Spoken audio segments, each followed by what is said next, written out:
24वां अध्याय। सुनाऊं निज दया से सुंदर भाव, बताकर कार्तिक मास 24वां अध्याय। सुनो दिल लगाकर।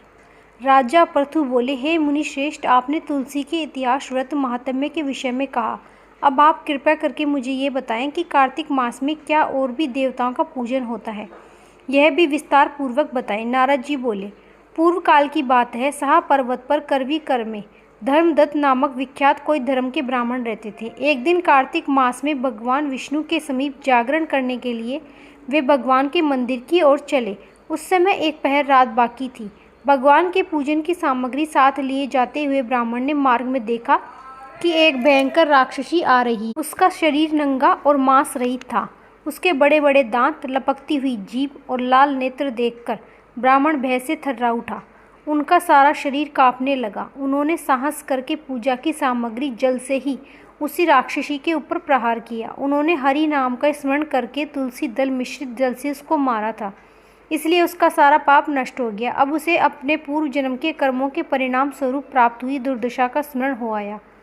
उसने ब्राह्मण को दंड प्रणाम करके इस प्रकार कहा, ब्राह्मण, मैं पूर्व जन्म के कर्मों के फल से इस दशा को पहुंची हूँ। अब मुझे किस प्रकार उत्तम गति प्राप्त होगी। धर्मदत्त ने उसे इस प्रकार प्रणाम करते हुए देखकर आश्चर्यचकित होते हुए पूछा कि किस कर्म के फल से तुम इस दशा को पहुंची हो, कहाँ की रहने वाली हो, तुम्हारा नाम क्या है और आचार व्यवहार कैसा है, यह सारी बातें मुझे बताओ। उस राक्षसी का नाम कल था। कल बोली, ब्राह्मणी, मेरे पूर्व जन्म की बात है। स्वराष्ट्र नगर में भिक्षु नामक एक ब्राह्मण रहते थे। मैं उनकी पत्नी थी। मेरा नाम कलहार और मेरे बड़े क्रूर स्वभाव की स्त्री थी। मैंने वचन से भी कभी अपने पति का भला नहीं किया, उन्हें कभी मीठा भोजन नहीं परोसा, सदा अपने स्वामी को धोखा ही देती रही। मुझे कलह विशेष प्रिय था, इसलिए मेरे पति का मन मुझसे सदा उद्विग्न रहता था। अंत वो गत्वा होने उन्होंने दूसरी स्त्री से विवाह करने का निश्चय किया। तब मैंने विष खाकर अपने प्राण त्याग दिए थे। फिर यमराज के दूत आए और मुझे बांधकर पीटते हुए यमलोक में ले गए।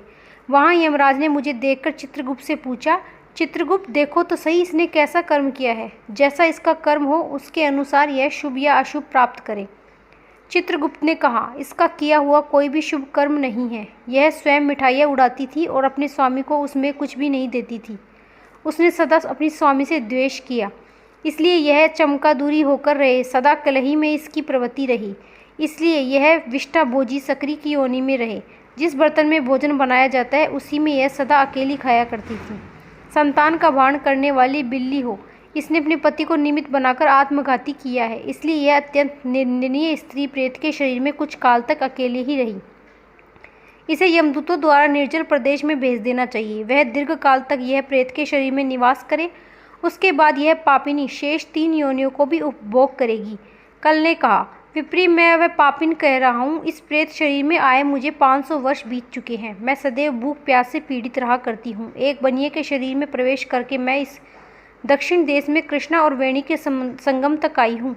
जो ही संगम तट पर पहुँची त्यों ही भगवान शिव और विष्णु के पार्षदों ने मुझे बलपूर्वक बनिए के शरीर से दूर भगा दिया। तब से मैं भूख का कष्ट सहन करती हुई इधर उधर घूम रही हूँ। इतने में ही आपके ऊपर मेरी दृष्टि पड़ गई। आपके हाथ से तुलसी के मिश्रित जल का संसर्ग पाकर मेरे सब पाप नष्ट हो गए। द्विश्रेष्ठ, अब आप ही कोई उपाय करो। बताइए, मेरे शरीर से कोई और भविष्य में होने वाली भयंकर 3 योनियों में से किस प्रकार मुक्त होगी। कल का यह वचन सुनकर धर्मदत्त उसके पिछले कर्मों और वर्तमान अवस्था को देखकर बहुत दुखी हुआ। फिर उसने बहुत सोच विचार करने के बाद कहा कि ओम नमो भगवते वासुदेवाय। अब धर्मदत्त ने जो भी कहा उसका वर्णन हम आपको 25वें अध्याय में सुनाएंगे। 24वां अध्याय समाप्त। जय श्री राधे। बोले कार्तिकेय भगवान की जय। राधे राधे।